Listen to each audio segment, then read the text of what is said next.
Aujourd'hui, je suis à New York pour rencontrer la fondatrice de Caudalie, une marque née de la conviction d'un couple et des bienfaits des raisins. Aujourd'hui, on jase beauté avec Mathilde Thomas. Alors, bonjour Mathilde. Bonjour Vania. Alors, ça me fait plaisir d'être ici et je voulais apprendre un peu plus sur la marque. Alors, parlez-moi de l'aventure Caudalie, où tout a commencé. Alors l'aventure Caudalie a commencé dans les vignes du château Smith-Olafite, qui est la propriété viticole familiale à Bordeaux en France. Et c'était en 1993, pendant la période des vendanges, en octobre, et nous avons rencontré le professeur Vercotteren de la faculté de pharmacie de Bordeaux, à qui on faisait visiter le domaine, et qui s'est arrêté devant la grosse benne remplie de pépins de raisin, et qui nous a dit « Savez-vous que vous êtes en train de jeter des trésors ?» Donc on était très surpris. Il nous a expliqué que les pépins de raisin contenaient les plus puissants antioxydants du monde végétal, les polyphénols. Alors ça a piqué votre curiosité et là... Oui, ça a piqué notre curiosité. On s'est dit pourquoi est-ce qu'il n'y a pas des polyphénols dans toutes les crèmes, puisque les oxydants, c'est vraiment les responsables de 4 litres sur 5, c'est ce qui fait rancir le beurre, rouiller les voitures, brunir les fruits. Et on lui a dit mais pourquoi est-ce qu'il n'y a pas des polyphénols de pépins de raisin s'ils sont tellement efficaces? Et il nous a raconté que ces polyphénols étaient très instables et si vous les mettiez tels quels dans une crème, la crème deviendrait rouge. Et là où on a eu de la chance, c'est qu'il était en train, avec ses équipes, de déposer un brevet sur la stabilisation de nos polyphénols antioxydants. Donc on l'a convaincu de travailler avec nous et de ne pas aller vendre sa molécule à des gros groupes cosmétiques. Alors quelle est la philosophie de la marque? Alors la philosophie de la marque, c'est d'essayer de faire les produits les plus efficaces possibles avec les ingrédients le plus verts, le plus écolo possible, et des textures et des odeurs très luxueuses et très raffinées. Justement, j'ai entendu que vous êtes obsédé par l'écologie. Oui. Et alors, comment l'écologie s'applique-t-elle avec la marque Caudalie? Alors d'abord, dans mes formules, je fais en sorte de ne jamais utiliser de conservateurs tels que les parabènes, les phénoxyéthanols. Je n'utilise pas d'huile minérale dérivée de la pétrochimie. Évidemment, pas d'ingrédients d'origine animale, pas de tests sur les animaux, pas de colorants, pas de phtalates et pas de sulfate. Ensuite, j'essaye dès que possible d'utiliser du papier recyclé, recyclable, des tubes en plastique recyclés et recyclables. Et puis nous donnons 1% de nos ventes monde à des associations environnementales. Nous faisons partie du 1% for the planet. Ah, c'est très bien. Et nous plantons des arbres. Ah, ça c'est très bien. Mais comment c'est possible l'écologie et le luxe? C'est très compliqué. C'est facile de faire des produits juste efficaces ou juste naturels ou juste très luxe. Mais quand vous voulez faire les 3 choses à la fois comme Caudalie, on s'arrache les cheveux.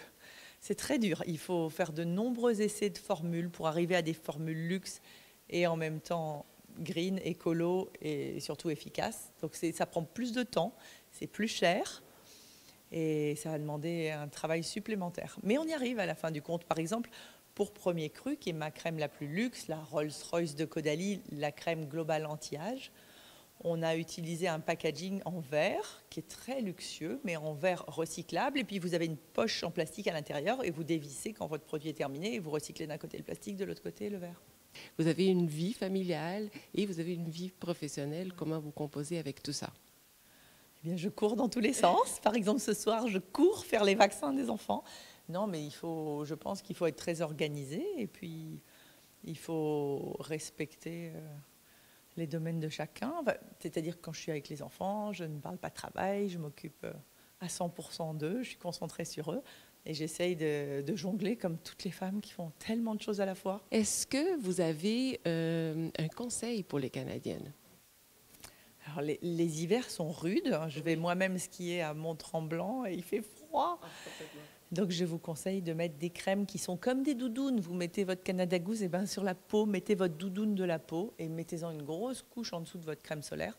Donc mon conseil, ce serait de mettre des crèmes très nourrissantes, très hydratantes, comme ma Premier Cru riche, qui vraiment va vous protéger du froid. Et par-dessus, vous mettez votre indice de protection solaire tous les matins. Puis vous faites un masque hydratant plusieurs fois par semaine que vous laissez en couche fine et qui remplacera votre crème de nuit. C'est super.